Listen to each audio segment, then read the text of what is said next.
কি শাস্তি? জাহান্নামীদের রক্ত এবং পুষ ওদেরকে খেতে দেওয়া হচ্ছে। জিবরাইল আলাইহিস সালামকে জিজ্ঞাসা করা হলো যে এরা কারা? তিনি বললেন, এরা আপনার উম্মতের সেই সব ব্যক্তি যারা মাদকদ্রব্য সেবন করত। আল্লাহ রাব্বুল আলামিন তার হাবিবের মাধ্যমে জানিয়েছেন, যখন কোন মুসলিম মাদক সেবন করে বা কোনো ব্যক্তি মাদক সেবন করে, তখন 40 দিন তার নামাজ কবুল হয় না। এরপর যদি সে তওবা করে তাহলে আল্লাহ পাক তার তওবা কবুল করবেন ইনশাআল্লাহ। যদি সে আবারও মাদক খায় তওবা করার পর, আবার 40 দিন তার নামাজ কবুল হবে না। যদি সে আবার তওবা করে, আল্লাহ পাক আবার তাকে মাফ করে দিবেন। যদি সে আবারও মাদক খায়, আবার 40 দিন তার নামাজ কবুল হবে না। তারপর যদি আবার তওবা করে, আবার আল্লাহ তাকে মাফ করে দিবেন।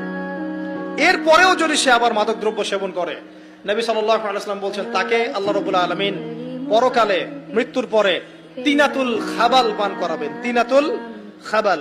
জিজ্ঞাসা করা হল, ইয়া রাসূলুল্লাহ,